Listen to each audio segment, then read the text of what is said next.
ઘટીતમાં corporator રૂકસાનાબેન ગાંચીના ઘર પર હુમલો થયો હતો। રૂકસાના ગાંચીના નિવાસ સ્થાને કોંગ્રેસના આગેવાનો એકત્રિત થયા। ધારાસભ્ય શૈલેષ પરમાર, શહેર કોંગ્રેસ પ્રમુખ હિંમતસિંહ પટેલ હાજર રહ્યા।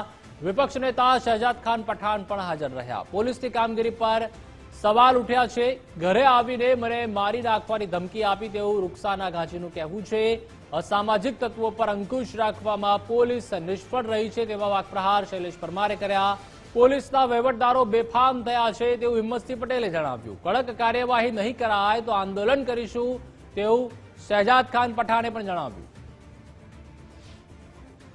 સાંજે 7 વાગે મારા પર જાનલેવા હુમલો થયો હતો। ચાતોડા કબ્રસ્તાનમાં નમાજીઓને નમાજ ના પડવા માટે ગેટને તાળા મારવામાં આવ્યા હતા। આ માટે રહીશો ભેગા થઈને એના પર મારા પર ફોન આવ્યો કે બેન તમે આવો, આ રીતનું થયું। એટલે અમે પોલીસ સ્ટેશન ગયા, પોલીસે રજૂઆત કરી પીને અને ત્યાંથી ઘરે આવી એટલે મને જાનથી મારી નાખવાની ધમકી આપી અને 2 પ્રકાર ગાળો દીધી। એમાં અલ્તાફ બાસી અને એના 4-5 વ્યક્તિ હતા એના સાગરીતો। છેલ્લા કેટલા દિવસથી એક જવાબદાર પ્રજાના ચૂંટાયેલા પ્રતિનિધિ કોર્પોરેટરના ઘેર આવીને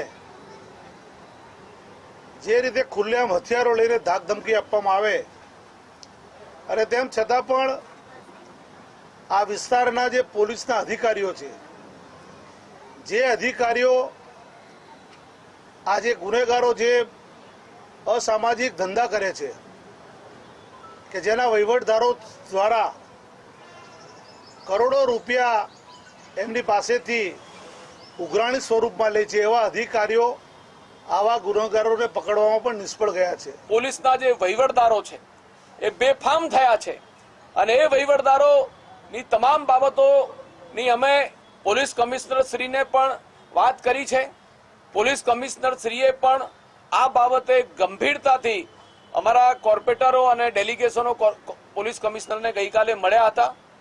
એની અગાઉ પણ અમે જે દિવસે જ્યારે સવારે વહેલી સવારે જ્યારે મતદાન અટકાવવામાં આવ્યું ત્યારે ચૂંટણી પંચને લેખિતની અંદર મેં એક લોકસભાના ઉમેદવાર તરીકે चुनावी पंच ने पण मैं जान करी है।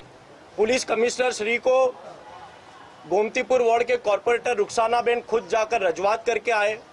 कमिश्नर श्री ने आश्वासन दिया गया कि कड़क पगला लिया जाएगा, लेकिन आज उनके घर पर आकर कांग्रेस पार्टी का पूरा डेलीगेशन हमारे कॉर्पोरेटर रुखसानाबेन गांची के साथ खड़ा हुआ है।